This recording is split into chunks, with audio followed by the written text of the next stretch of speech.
وەختتان وەخێر خەڵکە کوردەوار، ئومیدوارم لە هەر کوێ هەن ساق و سەلامەت بن. یارانە کوردەوار، ئێمە دوێ کە لە دیبەیتەکەی اتفاقا بەحسمان کرد کە دەستگاهە بەیتە ڕەحبەریە دەوڵەتە جوولەکەی نووسیە ئێرانی چۆن خەریکە سناریۆکانە خۆی ئەواتە بەرەوە تا نیاتە خۆی جێبەجێ بکە.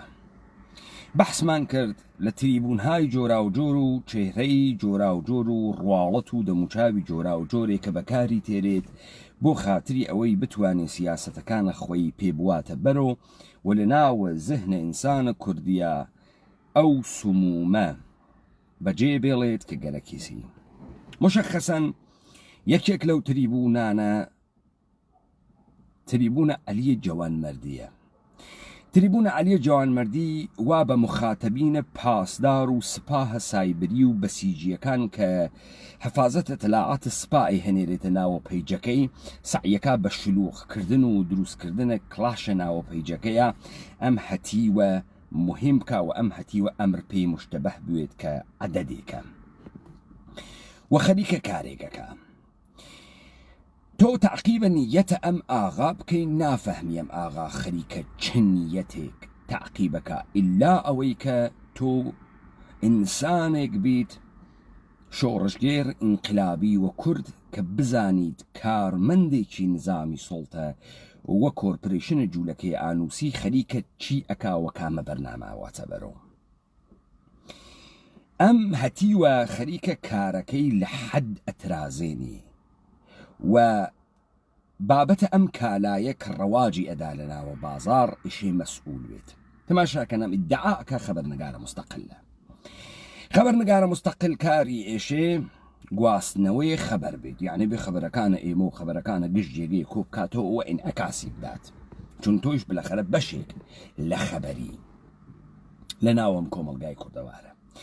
ئیسا تۆ بە کامە نیەت ئەم کارە ئەەکەی؟ ئینقلابیگەری پاڵت پێوە ئەنێت، کوردبوون پاڵت پێوە ئەنێت، چی پاڵت پێوە ئەنێت؟ تۆ کێ پاڵی پێوە نیاگی هاتکیتە ئەم عەرسە وە بە هاوکاریە چەندین نەفەر و سیستەماتیک دەست خستکەسە ناوی ئەم کوردەوارە و خەبەرتێریت و خەبەر ئەەکەیتە حەواوە. تۆ وەختی خەبەرێک دائەنێ ئەم خەبەرە مەتریاڵە تۆس،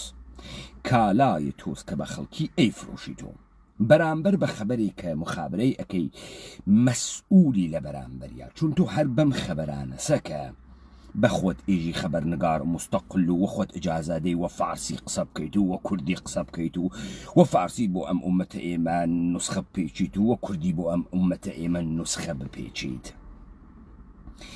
دانای خەبەرت مخابرە کردە عەلیە جەوانمەردی. ئێمە ئەم خەبەری تۆ ئیستا بەڕەسی ئەەکەین، درۆبوونە خەبەرەکەت دەرئەخەین و ئەنگیزەی تۆ لە دانە ئەم خەبەرە درۆ تەحلیلەکەین و یەکچت بزانە وا لە بیرتا لە ماجەرای پەرستووە کە وتە کەنیشکەکەم برد تەحویلە CIA و وڵاتە متحدەیە ئەمریکامدا ئەربابوو. ئەوە من ئیستا پێتێژم عەلیە جەوانمەردی، من تەحلیلە ئەم خەبەرەی تۆ ئەەکەم و ئەم خەبەرەی تۆ سەنگین لەسەرە کەوت. ئەوە پەیمانە حەیدەری ڕاپەڕینە کوردەوارە سەربەخۆ فراخان ئەدا بە هەر کوردێکی بە شەرەف لەم دنیا لە هەر کوێ تۆی گر وەکو سەگ بتۆپێنێ لەسەر ئەم خەبەرە کزبەوە نەشری ئەدەی و ئەواقبێکەوە لەسەرتا. عەلیە جەوانمەردی ئەمە ئیتر لە پات پاک ناوێتەوە، لە پات پاک ناوێتەوە. ئیستا گەرەکتە ناو بدەی بە ئەربابە CIA بڕۆ ناوە پەیمانە حەیدەری بە بێژە پەیمانە حەیدەری حکمە تۆپاندنە منی داکە، بڕۆ کارە بکە.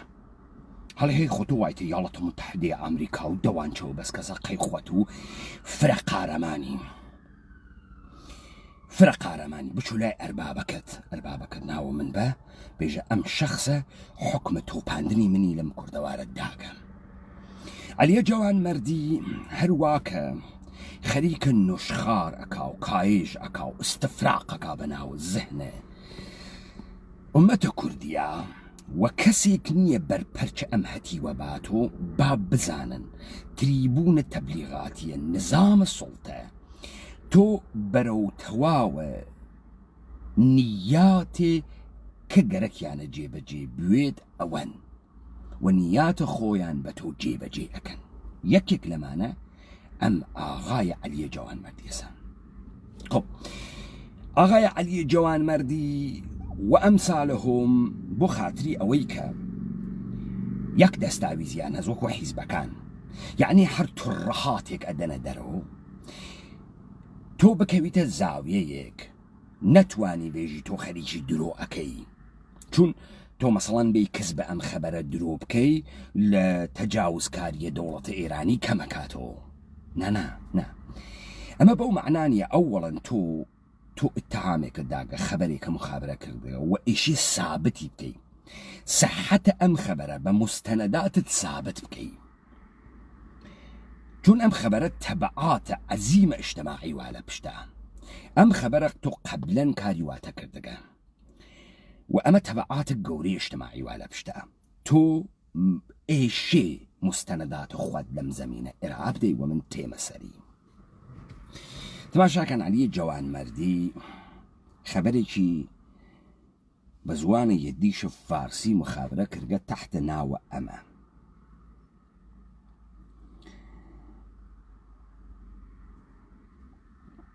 یەکە ئاگۆستە 2020 ئەمە عینە خەبەرە کەسی لە پەیجە خۆیان با بیوێنن بمێنێتەوە.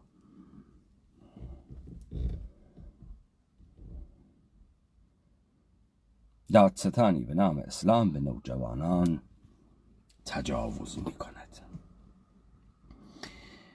افشاگری آوا توده‌ای از تجاوز جنسی به نوجوانان توسط دادستان. آوا توده‌ای محمد جباری، دادستان عمومی و انقلاب سنندج که پیشتر رئیس حفاظت اطلاعات دادگستری کردستان بوده، با شکایت 3 نفر از نوجوانان کردستان به قوه قضاییه در مزان اتهام همجنسگرایی و تجاوز جنسی قرار گرفته است. این 3 نوجوان و جوان که 16 17 و 20 ساله به نام های سامان و، محمد الف، زانیار ق.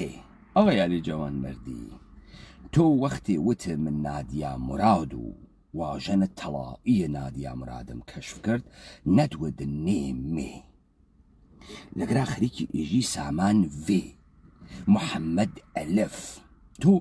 بە ئفتخار و نادیا مرادە فوتێ کرد لێو دوا هاتووی شەڕت ئەکرد ئەدود من نادیا مرادم کەشف کرد من باعث بووم کە جایزێ واژەنە تەڵایی سڵح بدەن بە خانەمە نادیا مراد ئیستا وا دیارە قەرارە جایزەیە مەعقەدە تەڵایی بێری بۆ ئەم ئاغایانە سامانە و محەممەد ئەلف و زانیارە قی تێمە سەرم داستانە پس تۆ ئالەگرا ناوە کامڵە قوربانیانە مورد تجاوز بحث ناکەی. در شکایت مشابه خود بیان داشتند، یعنی یک شکایت نوگه شکایت های متعدد بوگه مشابه وکو یکتری بوگن ام سه و هر سه که یعنی لگروپ سکس ام آغا بوگن به صورت منفرد پرونده یعنی تشکیل داگه و شکاتی یعنی کردگه وایجی خبرک خریک وایجی ایسته ام خبره لزوانه مورد تجاوز واقع بووەکان خەریکە قساکە یعنی ئەمە شتێک نییە کە ئەمانە بیست بێتیان تقریبان کابرا نووساگەسی خۆی نووساگەسی و عینە نووسینەکەی ماغایانە لەگرادانیاگە ئەمە ئیسە ئیتر ڕاوی عەلی جەوانمەردی و ئاواتوودەی نییە چون لەگراژێ ماخۆ عەلی جەوانمەردی نییە ما را به علت مصرف مشروب الکلی در آبیدر سنندج دستگیر کردند و نزد دادستان جباری بردند. او درب اتاق را بست و تهدید کرد که علاوه بر مشروب اتهام عضویت در گروهک‌های ضد انقلاب کردی بر شما وارد است و بازداشت هستید. ما خیلی ترسیده بودیم و واقعا فکر میکردیم کارمان تمام است. محمد جباری گفت بیرون صبر کنید تا نامه بازداشت شما را بنویسم. ساعت اداری تمام شد و 2 ساعت دیگر هم معطل شدیم. ساعت 4 جباری از اتاقش بیرون آمد و گفت بروید ساعت 6 به این آدرسی که میدهم، محفوظ پیش آوا توده‌ای. آدرس متجاوز محفوظ آقای آوا توده‌ای و آقای علی جوانمردی هم آدرس نداد. نواده مردم بچه پلا ماریان بده، نواده مردم بچه حمله بکا به محل متجاوز و متجاوز مورد آزار قرار بگیری. خدای نکرده مشکلی که بود دروست بیه آخا، یا تبلیغ بیو بوی نزانم. بیایید ببینم میتوانم کمکتان کنم یا نه. ما به آدرس رفتیم. یک آپارتمان در محله سعدی سنندج بود. جباری درب را باز کرد و ما را داخل برد. کلی صحبت و نصیحت کرد و مدام اسلحه خود را نشان میداد و بعد از ما خواست که با او رابطه جنسی داشته باشیم و گفت برای هر بار هم مبلغی به ما میدهد و پرونده را هم میبندد. از روی ترس انجام دادیم، اما بعد متوجه شدیم از ما فیلم گرفته است و گفت اگر جایی حرفی بزنیم تصویر صورت خودش را در فیلم حذف می‌کند و آبروی ما را میبرد. به همین دلیل ترسیدیم تا اینکه با مشورت یک وکیل اقدام به شکایت نمودیم. خانواده این شاکیان را دوباره آوا توده‌ای قصه تهدید کردند تا سکوت کنند. خب ام خبره سناریویی که احمقانه با آمانه که نزانن هر کسی مورد بازداشت قرار بگیره لطرف نیروی انتظامی و قرار وی که تشکیل پروندهی بو بکن تحت الحفظ توسط مأمورک یا 2 مأمور، چون لگرا 3 نفر بوگن 2 مأموری گرکه ام 3 نفر احنیرنه دادگستری پرونده تشکیل بوگه و قراره که امانه قاضی بینن و حکم بخون. اوی امانه اوات اوی 2 مأمور ایشه بوید، چون امانه 3 نفرن و مأمور تا مشخص بون تکلیف متهمین ناگریتو بو کلانتری، چون ایشی پرونده که بواتو بو کلانتری است یا براعته یا حکمی خواردگه. ام سربازه وهل نهو دادگستریا بوگه بچه بهانه تاسا چوارویسیاگه، چون چوار چوگسو تکلیف پرونده که بوگسو چی؟ پرونده که براعته ده. اگر پرونده که براعته امان آزاد بوگن آقای دادستان تحت ناوکام تهدید و جرم اتوانی امنالانه بکیشید به محل خوی. اگر پرونده مختومه نبوگه و تکلیفی مشخص نبوگه سربازکانش لگل امانه بوگن چی کرگه آقای دادستان؟ تکلیفی تک کلانتریا چون مشخصه بیدو؟ خب پس امانه براعت یان خوارگه چون خوی ایجی ایمی برده برمانیده. باشه کابرا پەروەندەکەی بە سیاگە لە تەریفە کەڵانتەریەوە مەمورە کەڵانتەری تەکان نییە ئازادی ئەکەن بچێت بۆچی ئەگەر مەفعول نییە ئەگەر مەفعول نییە بۆچی ئێشێ سێ نەفەری بە ئتفاق ئارا مراجعە بەم ئادرسە بکەن بعد لە ئادرسەکە ئەم ئاغا دەرب ئەکاتەوە ئەمان ئەچنە ناو کولێ نەسیحەتەکە کاوراژی خواهەڵی ناگرێت و مەشروب مەخۆن و مەشروب خراوە و هەڕاستی خاسە و هەر دروستی نەسیحەتی چیەکەی نەسیحەتی چیانەکە نەسیحەتی وەخەیریانەکە یا وەخراویانەکە کاری خاسەکەن مەشروب بەخۆن و خواهەڵی ناگرێت و شروبکەنەوەوە چۆن ئۆخی نەسیحەتیانەکە ساعتها نەسیحەتیانەکە و ئەسڵحەیان پێ نیشانەدا تنتن ئەمانە بترسن ئەمانە کە ئەترسن ئێشێتەکە منە ئەرتباتە جنسی بەرقەرارکەن ئینسان مەجبورەوێ گشت قسەیە بکاتە حەوزەی عمومیە مەردمە ئاخر ئەمانە وەقاحەتیان لە حەد گوزەران دەگەم مەجبور ئەوێ ئینسان بۆ تەسویرێک کە ئێوە بتانوێت کە قزاوەتی دروستی بکەن هەرچیشتە تەرسیم کە لەبەرە چاوتان ئاغایەک بە ئەسڵەحە پەروەندەیە کە مەختومە بووگەوە چووگەوە مەئمورێک نییە ئەسڵحەیە هەر نیشانە سێدانە کوڕ ئەدا و نەسیحەتیشیانەکە ئەم سێ نەفەرە تەهدید ئەوەن کە بینتەکەم ئاغا سێ کوڕ سێ پیاک نەکەنیشک کوڕ کە ئەگەر ئەمانە گەی نەبوو بن ناشێ بتوانن تەحملە دخول و ئینترکۆرس بکەن ئەم ئاغا هەر سێکەیانی ڕوتۆ کردگەسەوە و فعل جنسی لەسەر هەر سێکەیان تاقی کردگەسەوە ئێژێ ئەربابی هەڵگەڕیاوە و نۆکەرەکەی وتی هەتی و هەڵسم 2000 شەقەتی هەڵدەم وتی قوروان یا حسێ و نازانی یا 2000 شەقە نەوەشان دەگە ئەم شەهوەت و دیزایرە ئەم ئاغا چ شەکلی بوو کە ئەم گروپ سکسەی کرد ڤایگرای مەسرەف کرد و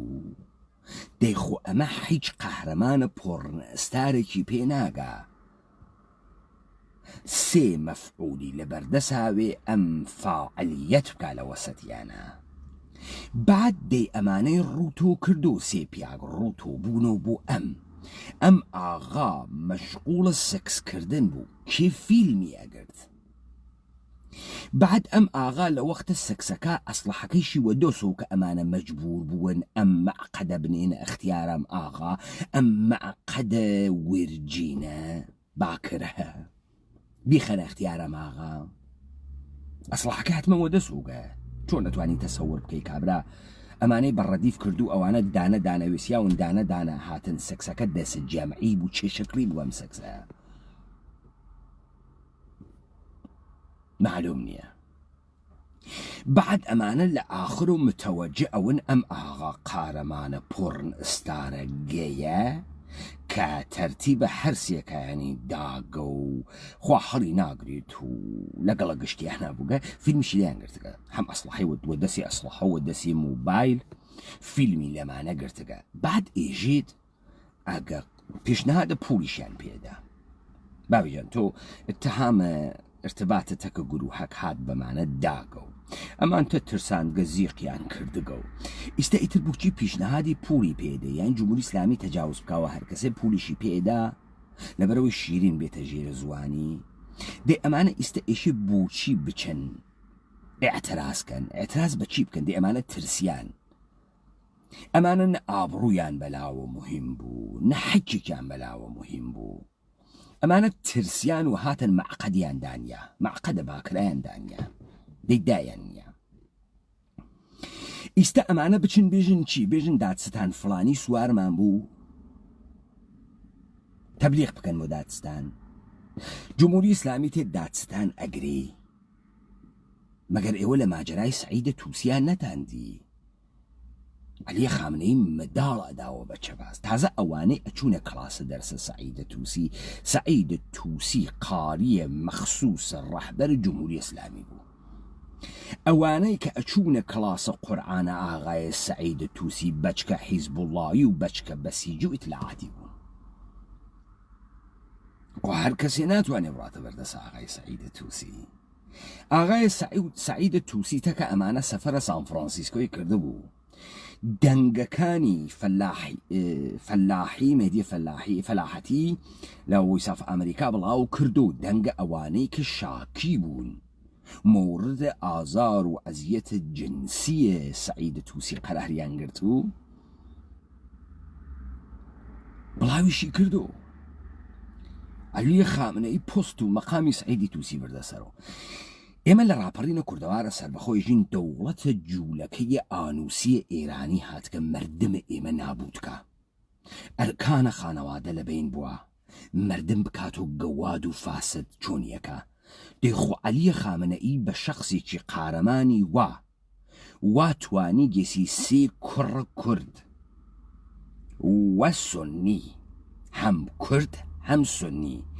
بەڕەدیفکە گروپ سەکسیان تەکا بکە و سواریان بوێت سوارە هەرسێکیان وەیەکۆ بوێت ئەم قارەمانە عەلی خامنەی سەرتاپای ئەگرێتە تەڵا چون مردمە کوردی بۆ کردگەسە مەفعول پیاگی جوانی بۆی کردگەسە مەفعول تەجاوزی پێیان کردگە زاتیانیان نۆتۆق بدەن تەجاوزەکەش ئەو نەحرفەی وگە سیانی بە یەکۆ تەرتیب داگە دەی یەک زەمانی کاورە لە سایەی خۆی ئەترسی پابخاتە ناوە کوردەوار و ئەو مەناتقەی کە بە سوورەتە قەومی ئیتنیکی پێژن کورد شار سنە و زاتی نە و ئیستا کاورە حەیج زاتی هەست سێ پیاگ سێ جوانە کورد ئەواتە ناوە ماڵێک بە دەستاویزە ئتهامێکی واهی و ئەم سێ نەفەرە وەکو خونچە وەکو مامر لە ژێری ئەخەفن ئەمە عەلی خامنەئی سەرتاپای ئەگەڵێتە تەڵا مداڵە شەهامەتی پێدا دێم ئەم کاورای دادستانە ئیشی بوو ئەم قسەیە بەمانە کردوێت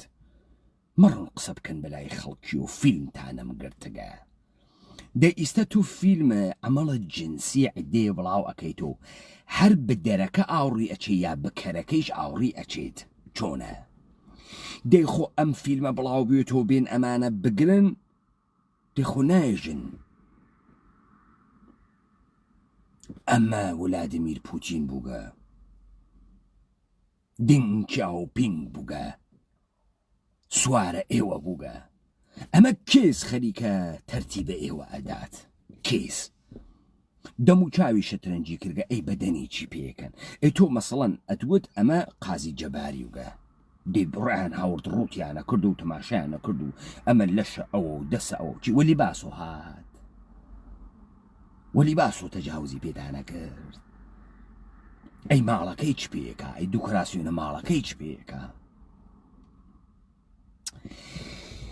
تو ئەم داستانە لەگرا ئەوێنیت کە ئەمە مەترەحی کردگە زەوایای فرەی هەست بچیتە سەری ئەم ئاغا نەئیژێت ئەمانە لەکوێ لە کامە دادگا بە کامە شمارەیە پەروەندە شکاتیان کردگە وە وەکیلیان کێس بابیان تۆ مەگەر نای تۆ هاتی وتە نادیا مراد نەدوت نێمێ وتو نادیا مرادە و واژەن تەڵا ئیستا بۆ نایژی محەممەد ئەلف کێیە مەعقەد تەڵا کێ با ئەم مردمەم قوربانیانە بناسن و خۆ خەڵک حەزەکا بە قوربانی و نییە تۆ خەریکی بڵاوەی پێدەی خەڵک حەزەکا بە واژەن تەڵا مەعقەد تەڵا حەزی پێکە بۆ نایژی ئەمانە کین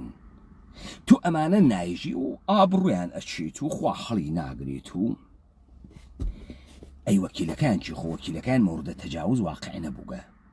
وەکیلەکە ئەمەی گرتگە وەکاڵەتی گرکەس ئەوە نییە وەکیلەکەی زارا خانم لەسەر زمانیە دایکی تێ لایڤ ئینستاگرامی کاتە تەکە دادە زارا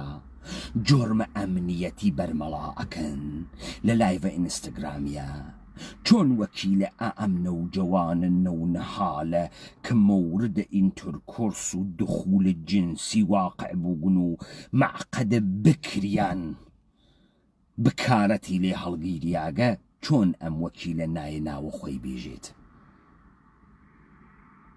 ئەم وەکیلە چۆن پەروەندەیەکی قبول کردگە کە تێیا سەر ناکەوێت چۆن ئەبعادە ئەم پەروەندەیە بەڕەسی نەکردگە خانەوادەیە ئەم مەفعولانە مەورد تەهدید واقع بووگن لە تەرەفە کێ ئەتلاعات سپاه پاسداران کێ قەرارە مقاومەت نیشان با لە بەرامبەر ئەمە تۆ ئیژیتی هەمەی جەباری وەختی وتی ئەمە بڵاوە مەکەنەوە جەباری بۆ خاترێەوەی بوو لە پۆست و پلە و مەقامەکەی و لە جمهوری ئیسلامی بترسێ مەگەر وانییە ولێم کارەی نەکردەوەسە دەوڵەتە ئێران تەهدیدیانەکە تەهدیدە خانەوادەی قوربانیانەکە تۆ یەکسری مناڵە هاوردگە ئەگەر ئەم مناڵانە مەفعولەکانە وەکو خوات نیەن کە ڕەفیقتن ئەمانە مەردمە عادیە ئێمن لەم کوردەوارە و لە شارەسنە و مەوردە تەجاوز واقع بووگن ناوەکەیان بێژم ئەگەر ئەمانە هاوکارە خوات نیەن عەلی جوانمەردی ئەوانەی وانە دەور و بەرتا وەکو خواتن تۆ ئیشی بێ دەنگ ئەمانە بڵاوکەی تۆ ئێژی خانەوادەکانیان تهدید کریاگن ولی خانەوادەکانیان سکوتیان نەکردگاتکن تەکە توی قسەیان کردگە دیارە ئەم خانەوادە باوکایەکی فەهمیدەی واتیە کە وەکو تۆ فکرەکەنەوە وەکو ما بەقیە فکرەکەنەوە تەجاوز لەسەتە جنسی نییە تەجاوزە قوربانی ئێمە لە ماجەرای کەهریزەکە کەسانێک کە تەجاوزیان پێکریاوە کە ڕووبی هات ڕووی کرد چامان پێکەوت دانەیەکیان کوڕەچاخەیەک بوو هەنووز کە هەنووزەوا لە ناوی یوتیوبە فایلەکانی کە لە زندگی بێزار بوو کە ڕای کرد بوو دانەیەکیان کوڕ ئیسفەهانیەک بوو ئەها لە پێڵە هەوایەکە ئیسفەهان خۆی فڕەداناوە خیابان خودکوشی کرد و تەحملی پێ نەکردیا دیگمانام کە کەیسانمانە دیگە ئیستە ئەم قارەمانانە وا تەجاوزیان پێکریاگە بۆ لە خۆیان فیلم ناگرن وەکو یاروی کەهریزەک بێن داینێن بێژن فڵانە کەس تەجاوزی بە ئێمە کرد بە سەوت و تەسویرە خۆیان تۆ مەگەر هەدەفت لەم ئفشاگەری ئەمە نییە مردم بخیتە دەرۆ و مردم لە بەرامبەر حاکمیت بکەوێتە دەرۆ دەی تۆ ئیشی ناوە ئەمانە بدەی ئەکسیان بدەی دەنگیان بڵاوکەیت تۆ تا بزانین واکۆنشە ئومەت و کوردی بەرامبەر بەم جنایەتە چییە مشەخەسەن خەڵکە شارەسنە چ واکۆنشێ نیشانەدات ئیشتە خەڵکە شارەسنە بەچی واکۆنش نیشان بە کێ بە محەممەدە ئەلف بە زانیارە قێ بە پەروەندەی معلوم نییە لەکوێ تەشکیل بووگە بە ئادرسێکی ئاپارتمانێکی شەهرەکە سعدی کە معلوم نییە کوێز ما فکر کردیم کارمون تەمامێ ڕفتیم قنق و چاندیم بەراش ئەرێ تۆ هەدەفت چییە خۆ ئەمە درزە گەورەی واتیە پس ئێمە لەگرا وتمان دەوڵەتە ئێرانی و دوێکەش لە دیبێتەکە وتمان و لە تەیە ساڵانە ڕابردوو وتمان هات ملەتە ئێمە بێکەرامەت بکە هات لە ڕواڵەت و لە هویەت بەمان خات هات وجودمان بوات هات پەیوەندی کۆمەڵایەتیمان لەبین بوات هات مردانگی و تووڕەئی و غیرەت و وجود و کوردایەتیمان تیا بکوژێ نمانمانەوتکە و ئینکار ناکەین کە دەوڵەتە ئێرانی بە هەموو دەست من جملەتۆ و کەسانی وەکو تۆ دەڕاستای سەڕینەوەی کەرامەت مردانگی و کوردیەت لە ئینسانە کوردیان عەلیە جوانمەردی غەسبە عەلاکە لەی سەرخۆت و ئاوات و دەیت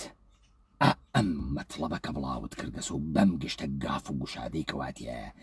سابتی بکەی مستەنەداتە ئەم خەبەرتە بێری ئەمە ئەینە ئەو خەبەرەکانە ترتە و ئیتلاعات پێتەدا بۆ خاتریەوەی زەهنە مردم مەسموم کەی دەڕاستای سیاسەتەکانە بیتە ڕەهبەری بێژی ئینقلاباتە و سیستەمە جمهوری ئیسلامی ناکارەمەدە و لە کار کەوتکە و ناڕواتە بەرە و چەرخی ناگەڕێت و ئینقلابە و مردم ئینقلابەکە تۆ هەمان قسە کە من دوێکە تەفسیرم کرد تۆ خەریکی ئەم کارەکەی ئەمیشە هەروە لەو ڕاستە ئیستە تۆ ئیشێ بی سابتی بکەی کە تۆ یەکسری مستەنەداتت هەست والدەین ئەم مناڵە تەجاوز پێکریاگانە ئەم پیاگە تەجاوز پێکریاگانە ئەو باوکە با غەیرەتە با شەرەفیانە تا کەی گەرەکیانە دەنگ نەکەن تا کەی گەرەکیانە چی بپارێزن جمهوری ئیسلامی خۆی تەجاوز ئەکاوەمانە خۆی ئەمانە تهدید ئەکا ئەمانە شکایەتە معقەدە دڕیاگیان وە خودە جمهوری ئیسلامی ئەوەن ئەرێ ئیسە بابەکانیان هەڵنەسا کوڕەکە خۆی مەفعول و دڵی پێ و خۆی مناڵ و خەڵەتیاوە نقڵێ ترسیا خۆ بابەکەی نێرەکەری بوو ئەی بوو بابەکەی دەسومە چەکێکی نەداسەر و بیداتە بەر ساتور ئەمە چۆن باوکێک بوو وەختی زانی تەجاوزیان وە کوڕەکەی کردگە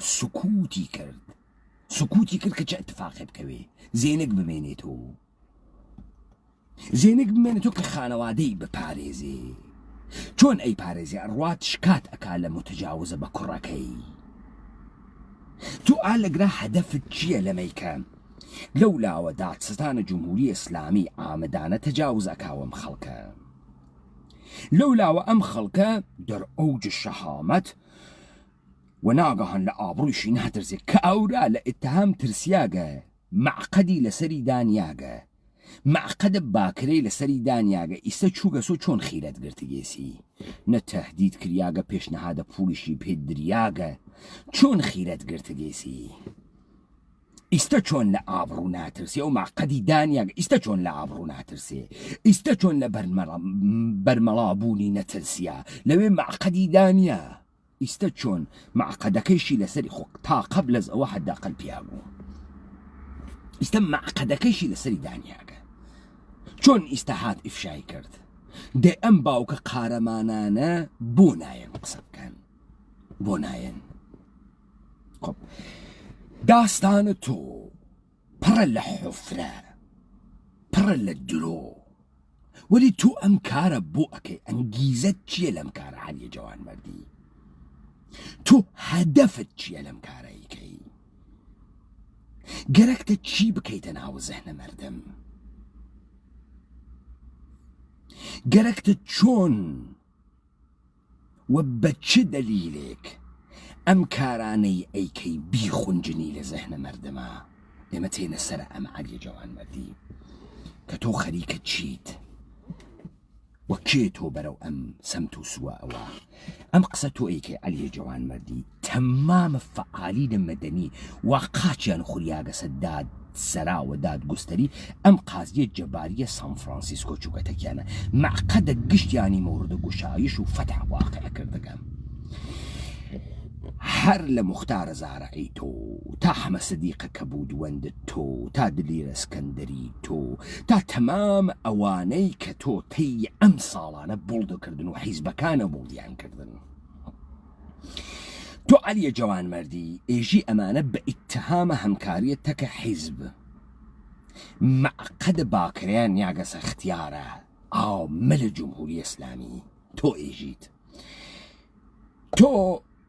و ئەمسالە تۆ فعالینە جامعەیە مەدەنی بۆ خاترە موشک بارانکردنە کۆیە مەردمە کوردەوارتان وادار کرد دوکان بوەسن ئێوە واتان وت وتان دوکانە وەسین و ئێعترازاتە و مەردم فرە قارەمانە وەلێ گوزارشی نەهات دا لەبەر ئەمەی کە ڕاستەیە دوکانە پاساژە فڵان گشتی لە معقەد و مۆردە تەجاوز واقع بوو چون اعتسابیان کرد بۆ خاترە ئەحزاب ئیستا ئەحزاب لەسەریان دووچت فەرزە بە دەستاویزە هەمکاریەتەکە ئەم حیزبانە چوار جوانە سێ جوانە ئەم سەرزەمینە مۆردە تەجاوزە معقەدی قەراریان گرتگە یا ئیشێ ئیستا ئەو کڵەشینکۆفانە بوەستنە شانیان بین قازی جەباری بتۆپێنن یا ئەوەی کە وەکو ماجرایە داخستنە دووکانە بۆ موشکباران فراخانە داخستنە دووکان بدەن لەم فاجعە گەورە تماشاکە خودە ئەم خەبەرە کە تۆ مخابرەت کردگە لە کامە ملەتە دنیا تۆ پێت وایە فرە خوێڕیە فرە گەوادە کامە ملەت پێت وایە واسە كام فرحز أكاب روابط الجنسي وهم جنس قراي كي مثلا تو كيت بيخويريا كي أم خبر أقل بريطانيا مخابرة بكراي دالة برتجاوزة مقامك دولتي بس 3 نفر نوجوان بياق لأم لندنة خد مخابرة خبرك اللندني أتقاندو وبخاس بزاني أي تقاندو مردم يعني تقاندو آتن يونان ويا آتن يانا سودان كويتو كويت فرابي خويريا فرابي خويريا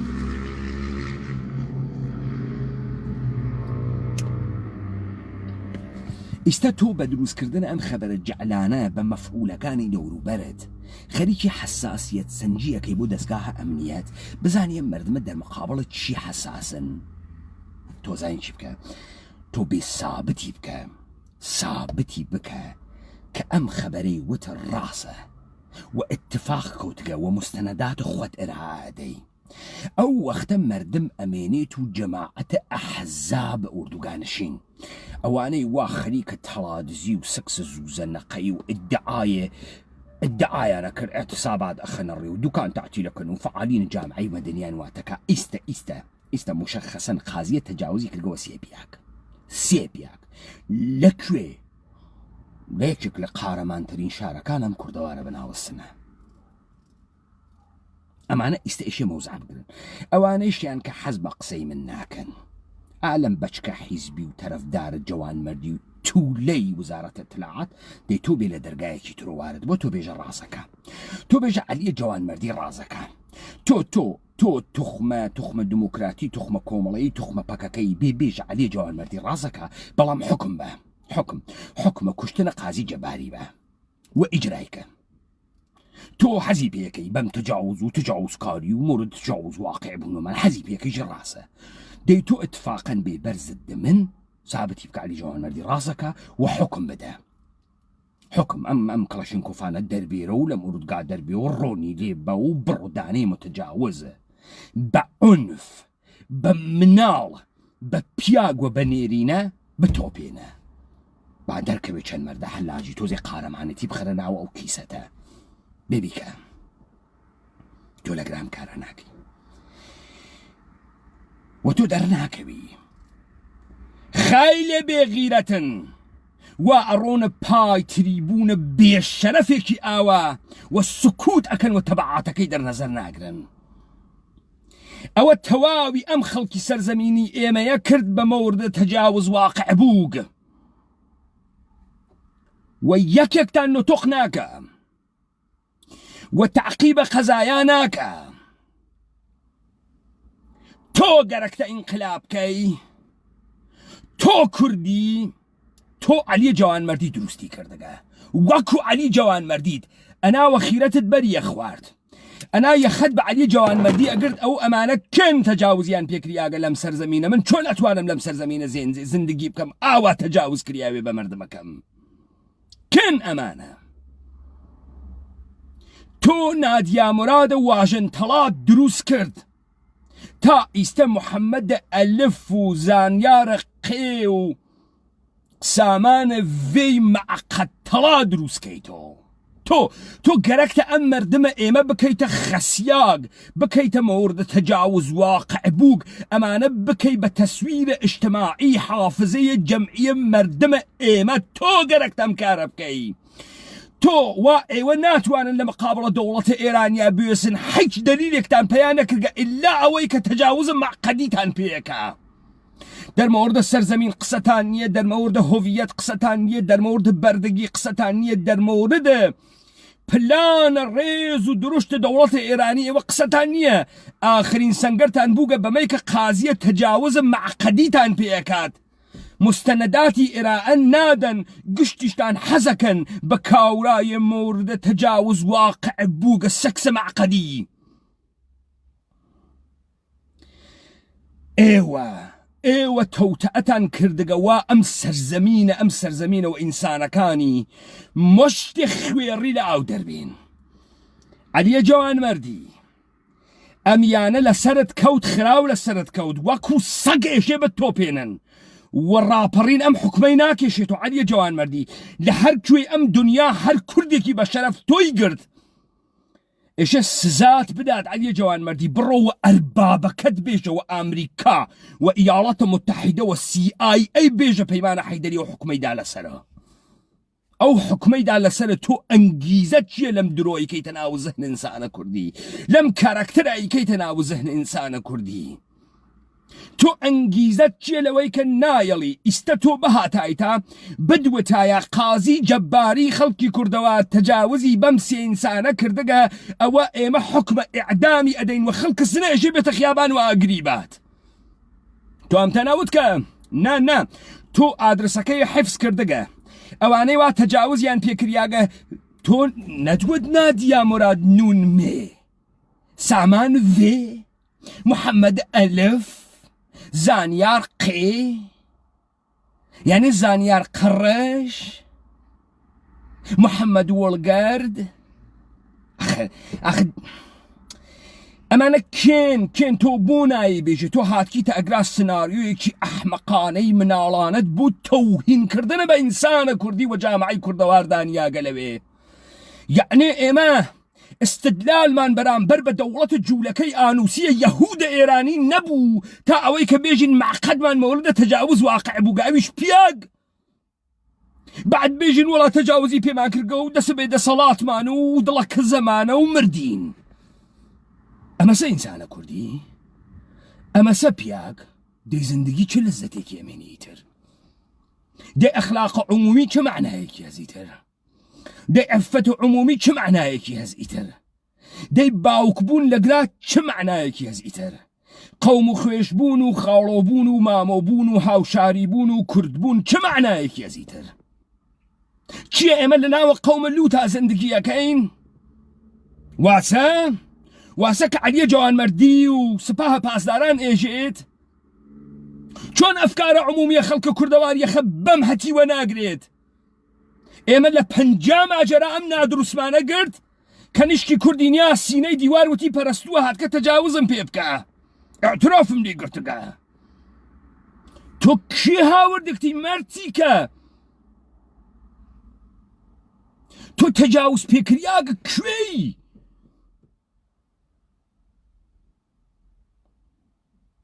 وا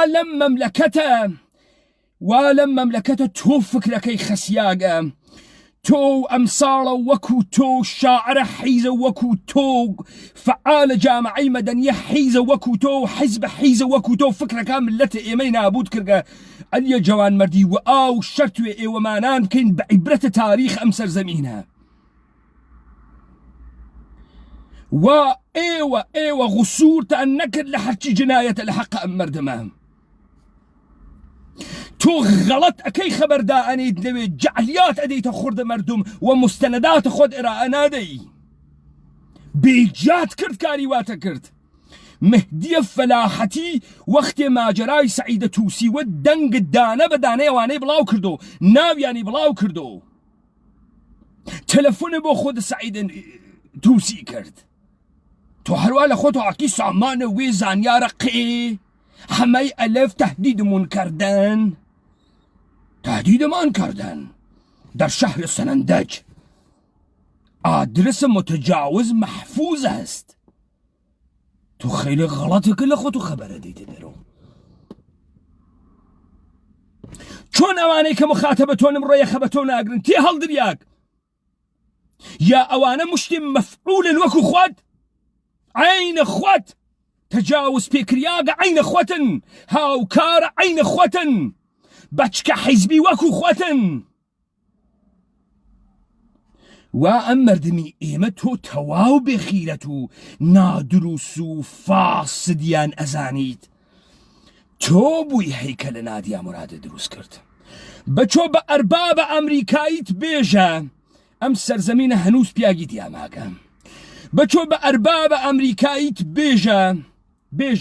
وبچو پشت CIA خود قايم كعلي جوانمردي بال بي ببال حضرت عباس وكاخ السفيد و بنتاغون و CIA او مولپات درتيرين بچو خود مسلحك حساوي خود مسلحك كتو أم دحفل حيتيه حوزي عفة عمومي وأخلاق عمومية سرزمين إما وبتايبة شارة قارمان السنوارد بوجي وما خاص بزانيت لقراتو كرامته وغيرته شرافته هر إنسانك كرديد مورد هجمة وحملة قرار دا مرتي كي لوس كالي تجاوز بإكرياق كاوراي وقيه وما خلقي كردوار وقتي هر ترهاتي أكننا والزهنتان والدمتان داخن وحجنا يجنو مسؤوليتنا قرنا أهدا خروجي كي أبيب بما وحاكمية الدولة الإيراني لحساسية سنجي جامعة توسط عناصر وكو علي جوان مردي جيت مردم كردوار برانبر بتجاوزه ببياجيان حجواكو نشيكيانية بكوريان حجواكو نشيكيانية كردي چي كرد وبخي قشتي شوالكي داكني قالك وابي جي دولة إيراني وعلي جوان مردي قالك وابي جيتي علي جوان مردي دولة إيراني إشي بكرين عبرت تا دفعي كتر فكر وخيالي همچين جرياني وذهني حج كسيك نكات علي جوان مردي إشي مستندات خوي إراء بدات وأم جريان ثابت بكات ثابتي بكات وأنجيزو نية خوي لمخابرة كردنا أم جورة خبرانا بحث بكات بيجيتي وقرنا ايوه مقصر لدروس كردنا امثال علي جوان مرديا ايوه وامثال علي جوان مردي دروستان اكاد وكو خوي تجاوز بكرياك وكو خوي مفعول وكو خوي معقد طلا لا يا خوش